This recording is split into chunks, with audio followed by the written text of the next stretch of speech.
Oh man, was that smoke nasty.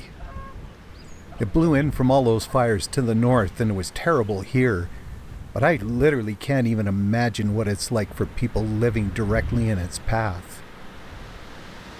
But I gotta say, and I hope I'm not offending the people that are actually in the path of this smoke, it made for some pretty nice light.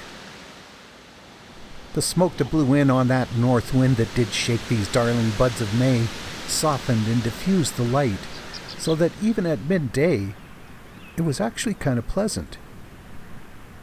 Hazy, yes, but soft. The colors were muted, but brilliant at the same time. And the smoke itself didn't seem to bother the birds and animals much. These tree swallows just went on with their noisy day.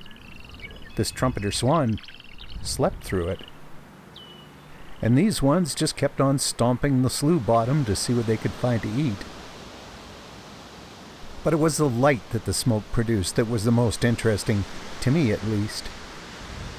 The midday light was soft and diffused. The mid-afternoon light was as golden as sunset. And the direct sunlight glinting off the rapids on these little foothill streams, it gave them a coppery tint. And that coppery tint made the greens along the shorelines glow even more. As the afternoon went on, the wind kind of died off. Here at Herald Creek it had lifted off the valley floor, but it still lingered on the ridges, and in places it was quite thick. It made the trees in the distance kind of indistinct. It turned the sun into a big copper ball that hung above the pine trees. But that same copper ball turned the Beaver Ponds upstream into a work of art. The sun was now at a low enough angle that I could get the reflection on the water of the pond, so I lined myself up with the shoreline vegetation and shot their silhouettes. The water behind them was gold and copper and beautiful. I even got to see the beaver that built these ponds. I kind of thought it was looking for an evening snack, but I guess it had other plans and it swam away.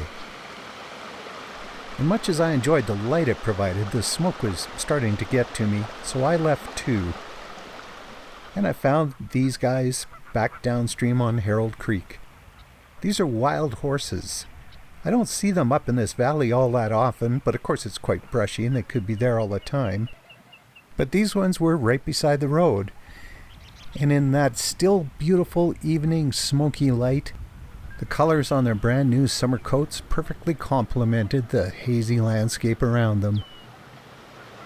But as much as I enjoyed that smoky light, this landscape would have been just as beautiful without it. So the next time I'm out this way, I'm kind of hoping that it'll be slightly less smoked.